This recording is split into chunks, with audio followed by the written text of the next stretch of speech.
नमस्कार दोस्तों, मैं जोनी कुमार एक बार फिर से हाजिर हूं एक नई वीडियो के साथ। दोस्तों, सभी को पता है कि चुनाव का माहौल है, विधानसभा चुनाव बहुत, कौन विधायक बनेगा, कौन सी पार्टी विजय। तो सबसे पहले मैडम जी, हमारे चैनल पर आपका स्वागत है। नमस्कार, बहुत बहुत धन्यवाद आपका। सबसे पहले मैडम जी, हमारा सवाल ये है कि आपसे, आप राजनीतिक में कम से कम 40 से 45 सालों की राजनीति। देखिए, मैं समझती हूँ कि अपनी जिंदगी का काफी सुनहरा पाठ इस राजनीति को दे चुके लिए, क्योंकि 10 साल में उन्होंने जो कुछ देखा है वो उनकी उम्मीदों से बहुत नीचे रहा है। बहुत उम्मीद के साथ उन्होंने नई पार्टी को कोशिश की थी कि हम लोग लेके आए। कांग्रेस ने जो पिछले काम किए थे कुछ उनको देख के करके, लेकिन 10 साल में बिल्कुल पूरा नहीं हुआ। और इस बार चाहे कुछ भी हो, जनता में ये सुनने को मिल रहा है कि हम कांग्रेस को ही वापस लेके आएंगे। तो बहुत अच्छा दबदबा चल रहा है और आने वाले समय में कांग्रेस की ही सरकार बनेगी। भूपेंद्र सिंह हुड्डा जी हमारे यहाँ के सीएम होंगे और लोगों की उम्मीदें को जरूर खरे उतरेंगे। बीजेपी की बात करें, बीजेपी कहती है कि हमने भिवानी के अंदर लगा दो चाहे हरियाणा के अंदर लगो, बहुत सारा काम किया, लेकिन फिर भी लोग परेशान हैं। तो इस बारे में क्या कहना चाहिए? देखिए, परेशानी की बात अगर मैं करने लगूं तो आज इतने मुद्दे हैं उठाने के लिए। मैं समझती हूँ 2024 में अगर कोई पानी के लिए तरसे और नौकरियों के लिए तरसे और टूटी हुई सड़कों पर गुजरना पड़े और महंगाई से निकलना पड़े, तो वो सरकार की विफलताएं होती हैं। कहने और करने में बहुत फर्क होता है। धरातल पे दिखना चाहिए। शिक्षा के ऊपर टैक्स लगाने लग जाएं तो उसकी मंशा क्या होती है कि ये पढ़े ना, क्योंकि अगर आज की जनरेशन पढ़ जाएगी तो वो पूछने लग जाएगी प्रश्न कि हमारे लिए क्या है। तो इस और सरकारी स्कूलों का जो हाल किया हुआ है, मैं समझती हूँ कि ये बड़ी दुर्भाग्य है हमारा। और मैं इस बार जनता को ये कहना चाहती हूँ कि वोट करें तो अपने लिए, अपने स्वार्थ के लिए, नेताओं को बनाने के लिए नहीं, क्योंकि नेताओं के पास सब कुछ है। जो वोट देके बनाते हैं वो आज उनके बच्चे बेरोजगार हैं, उन्हीं के घर में गंदा पानी आ रहा है, उन्हीं को टूटी सड़कों पे चलना पड़ रहा है, उन्हीं की सुरक्षा नहीं है। व्यापारियों को आज मैं कहूँ तो आज सबसे भयंकर, अगर वो पैसा लेके जा रहा है तो लूटपाट उसी के साथ होती है, कोई सुरक्षा नहीं है। इस तरह की कई समस्याएं हैं। तो मैं नहीं समझती कि जो सरकार चल रही है ये सही चल रही है। पहले कभी ऐसे सुनने में नहीं आया था। दूसरी बात मैं ये कहना चाहती हूँ, जो धर्म के नाम पे जब हम और विफलताओं से हटते हैं, जब हम उनसे पीछे उनके मुंह छुपाना चाहते हैं, तो हम जनता का जो एक मन है वो हम दूसरी साइड में लगाते हैं कि ये कौन से धर्म का है, ये आपको ऐसा कर देगा। जबकि मैंने देखा आपस में बहुत प्यार है, एक दूसरे के लिए बहुत कुछ करते हैं। हम धर्म के नाम पे राजनीति जब करने लगते हैं, जिस देश में धर्म के नाम की राजनीति होती है वो देश हमेशा पतन की ओर जाता है। बात करें मैडम, देखिए आपने जीएसटी का जिक्र किया, स्वास्थ्य का जिक्र किया, तो बीजेपी वालों का ये कहना कि हमने काफ़ी अच्छा जो जीएसटी वगैरह लगाया है, ये वापस पैसा जनता में ही जाता है, जनता के लिए ही। बात में अगर इतना जीएसटी लगा है और काफी पैसा कलेक्ट किया जाता है, मैं अगर आपको सही शब्दों में बताएं, आप युवा पीढ़ी से हैं, कि ये सारा पैसा मुझे लगता है पेंशनों में और उनकी यात्राओं में, उनकी कंफर्ट में, उनके रहन सहन में, उनकी सुरक्षा में अगर हम सही काम करें तो मुझे लगता है आपको सुरक्षा की भी जरूरत नहीं होगी। आज मैं कहती हूँ कि हर एमएलए एमपी की, मिनिस्टर की पेंशन बंद कर दीजिए। सिर्फ वही लोग इसमें आए जो केवल जनता की सेवा करना जानते हो, ईमानदार हो, जिनके अपने घर में सब कुछ हो, तो मैं समझती हूँ बहुत सारी परिस्थितियां बदल सकती हैं। स्वास्थ्य सेवाओं का हाल देख लीजिए। आज जमीन पे लेटे हुए हैं पेशेंट, कितने कितने दिन तक डॉक्टर नहीं है। एक डॉक्टर के नीचे हजारों पेशेंट एक दिन में वो देखता है, तो उसकी मानसिक स्थिति कितनी कमजोर हो जाती है। दवाएं अवेलेबल नहीं है, एम्बुलेंसेज अवेलेबल नहीं है, ट्रैफिक का बुरा हाल है। कभी कभी तो इतना भयंकर ट्रैफिक होता है कि मुझे लगता है कि आज ईश्वर सबको ठीक रखे, क्योंकि एम्बुलेंस हॉस्पिटल पहुंच नहीं सकेगी। हमें इन सारी चीजों पर ध्यान देने की जरूरत है। कहने से मैं कहूँ कि बहुत अच्छा है, करने और कहने में बहुत विश्वास होता है। आप सबको खुद अपने भविष्य के लिए सोचना होगा कौन सही काम करेगा, तो आपको खुद समझ आएगा कौन गलत है कौन सही। बीजेपी की सत्ता आई थी, बीजेपी वाले ने कहा था कि हम महंगाई को बिल्कुल खत्म कर देंगे, लेकिन धीरे धीरे देखते हैं तो बीजेपी की जो महंगाई है वो धीरे धीरे बढ़ती जा रही है। तो इस मामले में क्या कहना है? देखिए, महंगाई आज एक अब तो मेरा लगता है कि नमक और रोटी खाना ही रह गया है। सब्जियां आप मैं कहूँ तो जिसके पास जाती हूँ वो यही कहता है कि जी टमाटर नहीं खरीदे जाते, तेल नहीं खरीदा जाता, दालें 200 रुपए किलो 250 रुपए किलो हो गई हैं, 100 रुपए किलो टमाटर हो गए हैं। तो आम व्यक्ति के पास अगर भोजन नहीं होगा, एक इंसान किस लिए कमाता है? सबसे पहले पेट भरने के लिए, बाद में अपने घर की सुविधाओं के लिए। अगर हम या तो सैलरी भी बढ़ा दें उतनी, या तनख्वाह इतनी अच्छी होनी चाहिए कि आदमी हर महंगाई को देखना। युग ज्यादा अच्छा था जहां हम लकड़ियों के साथ खाना बनाते थे और ये सब करता थे, लेकिन आज हमें पेड़ों की भी जरूरत है, क्योंकि पर्यावरण में गर्मी इतनी बढ़ गई है कि हमारी आने वाली पीढ़ी एक आग के गोले पे बैठेगी, हम सबका फर्ज है। तो ऐसी समस्याएं बढ़ती चली जा रही हैं जिसके ऊपर गहन चिंता की जरूरत है। आज हम कूड़े के निपटान की बात करते हैं। हमारे प्रधानमंत्री जी ने बहुत अच्छा बीड़ा उठाया कि झाड़ू लगाए, लेकिन झाड़ू लगाने से सफाई का निपटान नहीं होता है। हमें इसके लिए बहुत बड़ा तंत्र स्थापित करना होगा, जहाँ पे ये कूड़ा कैसे उठेगा, कौन से दिन उठेगा, कौन उठाएगा, फिर वो कहाँ डंप होगा, कहाँ उसको जलाया जाएगा, कहाँ उसके पहाड़ बनाए जाएंगे। ये एक मेजर प्लानिंग की जरूरत है, जिसके लिए पढ़े लिखे शिक्षित लोग बैठने चाहिए, तब ये कूड़े का निपटान होगा। मैं अभी जाती हूँ, कई दफा मैं सड़कों पे देखती हूँ, हम लोगों के घरों से इकट्ठा कर रहे हैं कूड़ा, जाके खाली प्लॉट में फेंक देते हैं, वो हवा से उड़ के फिर पहुंच जाता है। तो ये एक बीमारियों का घर बना हुआ है। बरसात का मौसम है और डेंगू फैल रहा है। जब हमें पता है कि बरसात आने वाली है, तो इसकी प्लानिंग पहले क्यों नहीं की गई कि हम जगह जगह पहले तो सीवरेज खोले जाएं, फिर उसके बाद वहां पे पेट्रोल की या उसकी ऑयल की छिड़के जाए, जिससे कि मच्छर ना पैदा हो। आज बच्चों को देखें, हर बच्चा बीमार पड़ा, हर किसी को खांसी हो रही है, धूल मिट्टी उड़ रही है। तो कौन सी, मैं समझ नहीं आता कि कौन सी ऐसी परिस्थिति की मैं कहूँ कि यहाँ उन्नति हुई है। हम उन्नति की बातें करते हैं, बहुत से लोग ऐसे बोलते हैं कि देश हमारा विश्व गुरु बनने जा रहा है, लेकिन मैंने कई दफा ये प्रश्न बड़े बड़े विशेषज्ञों से किया कि मैं कैसे पता लगाऊं कि विश्व गुरु बनने जा रहा है। उन्होंने समझाया कि आपने कहीं नहीं जाना, आप अपने आसपास के एनवायरनमेंट को देखें, आप अपने पड़ोसियों को देखें, अपनी गली को देखें, अपने प्लॉट को देखें, घर के आसपास के कहाँ कितनी ज्यादा सही हुआ है। अगर आपको लगता है सही हुआ है तो हमारा देश आगे बढ़ रहा है। अगर आपके घर के आसपास की स्थिति अच्छी नहीं है तो हमारा घर नीचे आ रहा है। तो मैं समझती हूँ कि बहुत विफलताएं हैं, बहुत गहन चिंता करने की जरूरत है, बहुत मास्टर प्लानिंग की जरूरत है। ऐसे डिपार्टमेंट्स को बिठाया जाए जो ईमानदार हो और वो इसके ऊपर सोचें और काम करें, तब तो हम किसी दिशा में आगे बढ़ सकते हैं। के अंदर अब तक कितना काम करवा है जिससे कि जनता कुशल और अच्छे तरीके से रह सके? मैं देखें, बहुत चुनाव के दौर में तो कुछ ज्यादा ही मिलना हो रहा है सबसे। आज यही शिकायत सुनने को मिल रही है कि जिनको हमने जिता दिया वो हमको ये भी पूछना नहीं आया कि आपकी गली में ट्यूबलाइट जल रही है कि नहीं जल रही, आपकी गली में पानी का निकासी हो रही है कि नहीं हो रही है, आपके घर में साफ पेयजल आ रहा है कि नहीं आ रहा है। तो मैं नहीं समझती कि हमारे बोलने से कि उन्होंने ये काम किया है, अगर किया होता तो फिर पूछने या देखने की भी जरूरत नहीं महसूस होती। तो मैं खुद उन गलियों में गई हूँ, घूमी हूँ, खुद कीचड़ में हमने देखा है, पैर रख के चल के देखा है। मैं सोचती हूँ हम तो कभी कभी उन गलियों से, उन रास्तों से निकले हैं, और जो रोज निकलते हैं, जो हमारी बड़ी उम्र के लोग हैं जिनको कम दिखाई देता है, वो कितनी बार गिरे होंगे और किस तरह से उन्होंने इसको क्रॉस किया होगा। मैं समझती हूँ गर्मियाँ आ रही हैं तो हम उसके लिए हम बिजली की प्लानिंग नहीं करते, हम बरसात आ रही है तो हम पानी की निकासी की प्लान नहीं करते। तो ये चीजें हमें पहले से ही 2 महीने पहले से सोचनी शुरू करनी चाहिए कि ये अब समस्या आएगी। तो जनता तो हर बार समस्या से जूझ रही है।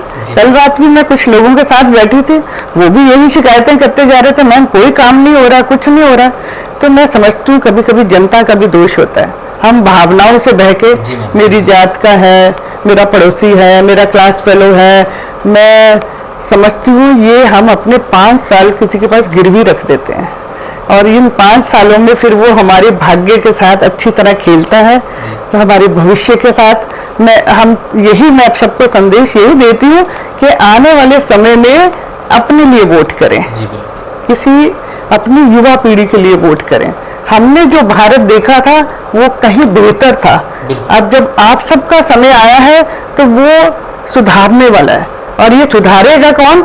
यही यंग जनरेशन, जब इनकी वोट सही जगह जाएगी। बात करें मैम, देखिए कांग्रेस की, तो कांग्रेस के जो वरिष्ठ नेता हैं उनके ऊपर लगातार बीजेपी की ओर से या लगा लो जो ईडी की रेड है वो लगातार मरवाई जा रही है। तो ऐसे में क्या बीजेपी दबदबा बना रही कांग्रेस के ऊपर, और क्या इसके ऊपर इससे कांग्रेस के ऊपर क्या कोई खास प्रभाव पड़ेगा? देखिए, अभी चुनाव का समय आया है, अगर कुछ किया भी होता तो 5 साल पीछे बीत के गए हैं, तभी उनको रेड होनी चाहिए थी, तभी सब होना चाहिए था। और जो राजनीति में आता है वो अपना सब कुछ सही करके ही आता है। अब इस टाइम बिल्कुल चुनाव से 1 या 2 महीने पहले हम ईडी के छापे या उनको दबाव डालना, ये एक मैं समझती हूँ खाली दबाव के अलावा कुछ नहीं है। फिर वो बात खत्म हो जाएगी, फिर लोग भूल जाएंगे, तो ये एक गलत तरीका है। इससे मैं समझती हूँ बीजेपी डाउन हुई है, लोग और मजबूत हुए, हाँ, और मजबूत हुए कि अब चाहे कुछ भी कर लें, इस बार वोट इस तरफ जाएगी। तो मुझे नहीं लगता है कि इस तरह का दबाव डालना चाहिए, ये गलत है। या अगर ऐसा कुछ इंक्वायरी करनी है तो शुरू में कीजिए, जब 5 साल शुरू हुए थे तभी से आप उनको सबको चेक कीजिए ना। और एक क्वेश्चन और पूछना चाहती हूँ, केवल क्या कांग्रेस में ही सब ऐसे हैं? उस पार्टी में ऐसा कोई नहीं है? उनका भी चेक होना चाहिए। अगर इनका इधर सब चेक हो रहा है तो हम सबका भी चेक कर रहे हैं, तो उधर भी चेक करिए। तो यहाँ ऐसी कोई बात नहीं है, मैं सबको जानती हूँ, बहुत अच्छे नेता हैं, बड़े कर्मठ नेता हैं, पढ़े लिखे हैं, एजुकेटेड हैं, एक्सपीरियंस हैं, उनसे सीखने को मिलता है। तो ये सब दबाव डालना एक गलत बात होती है। देखिए मैम, हाईकमान की ओर से अगर आपको चुनाव लड़ने का मौका दिया जाता है विधानसभा, तो मैडम किस प्रकार से देखेंगे आप? देखिए, ये फैसला जो होता है ये आला कमान का होता है, और इस बार जो लोकसभा की टिकटें भी वितरण हुई, ये बहुत सोच समझ के और सीनियर लीडरशिप ने अपने यहाँ के लोकल लीडर्स के साथ भी फैसला लेके तब उसको किया गया। इसमें ये पार्शियलिटी नहीं की गई कि ये मेरे एरिया का है, ये बहुत अच्छी तरह से दिया गया। बहुत कुछ कई छोटे फैक्टर्स हुए जो मैंने स्टडी किया, और अगर हाँ, आला कमान सोचती है कि हम इस लायक हैं कि कुछ कर सकते हैं। देखिए, हर टिकट का जो दावेदार होता है वो समझता है मैं ही बहुत मजबूत हूँ, मैं किसी को डाउन करके आगे नहीं बढ़ना चाहती हूँ। मैं सोचती हूँ कि अगर वो लोग सोचेंगे कि हम दमदार हैं, हम इस जिम्मेदारी को, एमएलए का चुनाव खाली सेलिब्रेशन के लिए चुनाव नहीं है, अपने पद ओहदे या पैसा कमाने का चुनाव नहीं है। एमएलए का चुनाव एक जिम्मेदारी का चुनाव है। आज आप एक डॉक्टर बनते हैं, आपके ऊपर भारी जिम्मेदारी है एक पेशेंट को सही दवाई देनी, सही सर्जन है तो सही सर्जरी करनी। इसी तरह से अगर एमएलए है, उसका जैसे ही अगर वो चुना जाता है, अब उसकी चिंता बढ़ जानी चाहिए, ताकि वो चुना गया है, कितने सारे लोगों ने, लाखों लोगों ने उसको चुन के अपना प्रतिनिधि बनाया है कि ये क्षेत्र का विकास उस एमएलए के कंधों पे आएगा। तो वो अपने जिम्मेदारी को कितना उठाएगा और कब उठाएगा, ये चीज जो उठा सके, मैं समझती हूँ जनता को उसी को वोट करना चाहिए, क्योंकि भविष्य जनता का डूब रहा है, नेता का नहीं, किसी भी नेता का नहीं डूब रहा। अगर वो सोचेंगे कि हम कुछ कर सकते हैं, हम उद्योगपति भी हैं, हम एक विजन रखते हैं, हमने एक रोड मैप भी तैयार किया हुआ है कि चुनाव जीतने के बाद चुनाव की जिम्मेदारी अगर जनता डालती है जिताने की, तो कैसे रोड मैप बनेगा, कैसे सड़कों का सही होगा, कैसे स्वास्थ्य की सेवाओं को हम इम्प्रूव कर सकेंगे, कैसे अच्छी शिक्षा को यहाँ लेके आ सकेंगे। यहाँ आज अच्छे कॉलेजेस, यूनिवर्सिटीज की जरूरत है, ताकि बाहर से भी जो स्टूडेंट्स आए वो यहाँ पे आके पढ़ सकें, यहाँ का रेवेन्यू बढ़ सके, यहाँ के व्यापारियों को सुविधाएं कैसे दी जाए, कैसे आवाज उठाई जाए, कैसे फंड्स लाई जाए, और फंड्स को कैसे ईमानदारी के साथ लगाया जाए, खाया ना जाए। अगर एक पैसा भी खाया गया तो जनता फिर वहीं की वहीं खड़ी रह जाएगी। मैं तो यही कहना चाहती हूँ, अगर ऊपर वाले आला कमान सोचते हैं, यहाँ के लीडर्स सोचेंगे कि अच्छा कैंडिडेट कौन है, वो उसी को टिकट देंगे, हम सब साथ मिलके काम करेंगे। हम कोई घोटाला नहीं करते, लेकिन बीजेपी में रहते हुए इतना बड़ा घोटाला भिवानी में, तो क्या कहना चाहेंगे? देखिए, ये घोटाला तो हुआ है, क्योंकि बहुत भारी रकम इधर से उधर गई है, और इसकी क्लेरिफिकेशन भी हुई है, और पकड़े भी गए हैं, और केस भी चला है। तो मुझे लगता है कि ये घोटाले नहीं होने चाहिए। अगर वो किसी रूलिंग पार्टी के अंदर है और हम उसको छुपाएं तो ये भी उतना बड़ा क्राइम होता है। इसका मतलब हम जो उधर जाता है वो वॉशिंग मशीन में धुल जाता है, ये ऐसा नहीं होना चाहिए। जो गड़बड़ कर रहे हैं उसको सजा मिलनी चाहिए, ये घोटाला बंद होना चाहिए। आपको याद होगा कि राजीव गांधी जी ने एक बात कही थी कि जब वहां से 1 रुपया चलता है तो जब तक वो जनता के पास पहुंचता है उसमें से 85 पैसे निकल चुके होते हैं, केवल 15 पैसे जनता के पास पहुंचते हैं कि उस पैसे से कितना विकास होगा, ये सोचने की बात है। ये बात वो पढ़े लिखे थे, कैलकुलेशन कर सकते थे, तो उन्होंने ये बात कही और ये बात सही है। मैं समझती हूँ आज इस पूरा राजनीतिक के तंत्र को बदलने का समय है। हम समझते हैं अच्छे लीडर्स, यंग लीडर्स आने चाहिए जो इस देश को यंग भारत बनाए, जो इस देश के लिए ईमानदारी के साथ काम कर सकें। घोटाला जितने भी किया है उसको सजा मिलनी चाहिए। पूरा पैसा अगर 100 रुपया चला, 100 रुपया अगर लगेगा, मैं नहीं समझती हमारा भारत देश पीछे रह सकेगा। बात करें मैम, देखो किरण चौधरी मैडम ने काफ़ी समय कांग्रेस के अंदर भी था, एकदम अचानक से उन्होंने पार्टी छोड़ी और बीजेपी ज्वाइन कर ली, तो इससे कांग्रेस पर कितना असर देखने को मिलेगा? देखिए ये एक ऐसा प्रश्न है, ये उनका निजी फैसला है कि उनको जाना था या उनको क्या प्रॉब्लम्स आ रही थी, ये उनका अपना सोचना था। मैं उसमें बोलने के लिए अच्छी नहीं लगती हूँ। और कांग्रेस के ऊपर ऐसा कोई, ये बहुत बड़ी पार्टी है, उसमें किसी एक का इधर से उधर हो जाना कोई इतना खास मायने नहीं रखता है और मुझे नहीं लगता कि ऐसा कोई नुकसान हुआ है। और बाकी ये चीज़ें ऊपर वाले सोचेंगे या यहाँ के लीडर सोचेंगे तो ज़्यादा अच्छा रहेगा। हम लोग अपना काम कर रहे हैं ईमानदारी के साथ, वो भी सम्मानित है हमारे लिए। जैसा उनका फैसला था ये उन्होंने अपनी समस्याओं को देखते हुए किया होगा, तो वो गई है वहाँ पे। देखिए मैम, विदेश के विधानसभा के चुनाव होने जा रहे हैं, दोनों पार्टियां आने सामने हैं, कांग्रेस भी और बीजेपी भी। जी। तीसरी पार्टी जैसे आम आदमी पार्टी लगा लिया, जेजेपी लगा लो, इनसे कोई प्रभाव पड़ेगा दोनों पार्टी? मुझे नहीं लगता। मैंने जो अब तक स्टडी किया है, जनता के बीच में गई हूँ और काफ़ी हमारी बातचीत भी हुई है और उन्होंने ये कहा है कि हम इस बार चुनाव जनता और बीजेपी का है, जनता ही फैसला करेगी कि कौन हमारे लिए काम करेगा। इस बार हम ये नहीं कह सकते कि कोई और पार्टी के आने से ये दो बड़ी पार्टियों को कोई नुकसान होगा, काफ़ी वजूद बन चुका है। इस बार कांग्रेस के ऊपर मैं समझती हूँ चौधरी भूपिंदर सिंह हुड्डा जी के नेतृत्व में जो ये बन रही है सरकार, उन्होंने जो पिछले अगर कार्यकाल देखे जाए उनके, तो उन्होंने बहुत से काम किए हैं। कितनी यूनिवर्सिटीज लेके आए, कितने कॉलेजेस लेके आए, रेलवे लाइन बिछाई है, उन्होंने विकास किया है बहुत कुछ। और मैं समझती हूँ जैसे गरीबों को प्लॉट दिए हैं, इस बार तो उन्होंने जो प्लॉट भी दिए हैं उसके ऊपर 2 कमरे, किचन और लेटरिन बाथरूम सब बना के दे रहे हैं, क्योंकि अगर प्लॉट मिल जाता है तो गरीब के पास पैसा नहीं होता सिलेंडर 500 रुपए में करने का, जो कि सबसे ज्यादा जरूरी है। आज खाना बनाने के लिए इतना तो होना ही चाहिए, महंगाई नीचे करेंगे जरूर। और 6,000 रुपए बड़े वृद्ध को पेंशन भी देंगे और जो सबसे बड़ी वो होंगी उनको 1 लाख रुपया साल का मिलेगा, जो भी वृद्ध होंगे बड़े। तो दवाइयों के अंदर उन्होंने काफ़ी रियायत करेंगे। ऐसी बहुत सी प्लान्स बनाई हैं जो कि मुझे लगता है जनता को राहत दिलाएगी।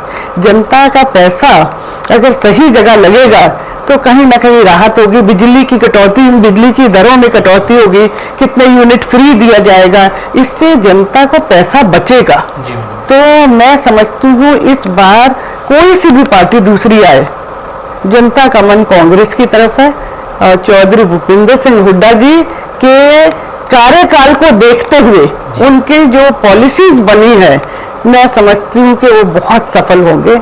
हमारी शुभकामनाएं उनके साथ। आज कांग्रेस की यात्रा चल रही है दीपेंद्र हुड्डा के उसमें ये संज्ञान में, तो क्या मानते हैं उससे कितना असर देखने को मिलेगा? नहीं, बहुत अच्छा मिल रहा है, क्योंकि वो जनता के हर वर्ग के बीच में जा रहे हैं। जब हम यात्राएं करते हैं तो हम गरीब से गरीब, अमीर के अमीर तक हम उसके करीब पहुंच जाते हैं। और उनकी नेचर भी ऐसी है कि वो हरेक को लगता है कि ये मेरा प्रिय नेता, ये मेरा प्रिय नेता है। उनकी यात्राएं बहुत असर डाल रही है, लोग उमड़ उमड़ के आ रहे हैं, कहीं कहना नहीं पड़ता है कि आपने आज दीपेंद्र जी आ रहे हैं तो आप चलिए। तो ये बहुत लाभ मिल रहा है कांग्रेस को। तो हमें लगता है कि जनता इस चीज को चाह रही थी कि हम अपने प्रिय नेता के करीब पहुंच सकें, हम अपनी समस्याएं बता सकें, वो सुन सकें। वो जगह जगह बैठते हैं, लोगों की समस्याएं नोट करते हैं ताकि अपने मैनिफेस्टो में डाल सकें और उसको हम सुलझा सकें जब हम पावर में आए। तो मुझे लगता है कि इसका यात्रा का बहुत गहरा असर पड़ रहा है। जी धन्यवाद। देखिए हमारे साथ थी मैडम नीलम अग्रवाल। काफ़ी अच्छे तरीके से इन्होंने बताया कि आने वाले समय में अगर कांग्रेस की सरकार आती है तो कितना अच्छा काम करवाएंगे, कितना अच्छा विकास होगा। भिवानी के अंदर लगा लो चाहे पूरे हरियाणा के अंदर लगा लो। तो ऐसी खबरों को देखने के लिए आप हमारे चैनल को सब्सक्राइब कीजिए।